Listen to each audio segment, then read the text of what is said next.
প্রতিবারই খাতা দেখতে বসলে আমার একটা চিন্তা মাথায় আসে, আমার কাছে কোনো না কোনো স্পেশাল খাতা আসবেই আসবে। তো প্রতিবারের ভাবনা এবারও সত্যি হলো। খাতা দেখতে বসছি, প্যারাগ্রাফ আসছে মাই হবি, স্টুডেন্টও লিখছে মাই হবি, মোটামুটি সে 1 পৃষ্ঠার মতো লিখছে, খুব বেশি লিখে নাই।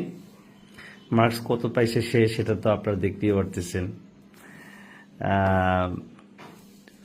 কি লেখছে একটু পড়ি চলেন।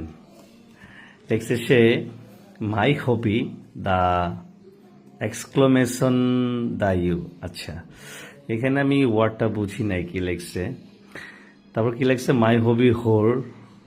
এই পর্যন্ত একটি ইংরেজি লেখার চেষ্টা করছে এবং ম্যাক্সিমাম ওয়ার্ডই ভুল করছে সে।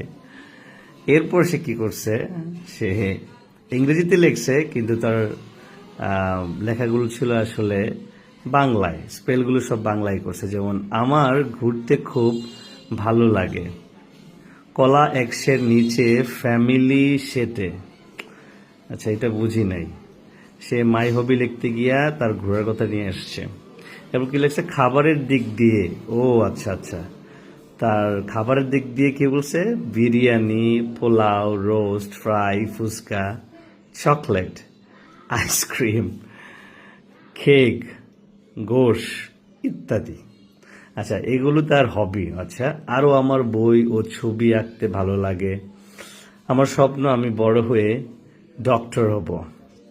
আচ্ছা, দ্যাটস ফাইন, ডক্টর হবে। এরপর কি লিখছে, জানি না কতটুকু পারবো কিন্তু চেষ্টা করবো। আচ্ছা, ইনশাল্লাহ। এই হলো মাই হবি। দারুণ। একটা স্টুডেন্ট আসলে কি বলবো, একটা প্যারাগ্রাফ লিখছে সে, মানে মোটামুটি তার এক্সপ্রেশন, তার যে ইচ্ছার কথাগুলো সে তুলে ধরছে। ইংরেজি যে কয়েকটা লাইন লিখছে একদমই হয়নি, বাংলায় সে শেষ পর্যন্ত তার যে হবি, সে হবির কথা সে বলার চেষ্টা করছে। তো তোমাদেরকে বলবো, খাতার মধ্যে আসলে ইংরেজি খাতা এই কাজ ভুলেও করা যাবে না।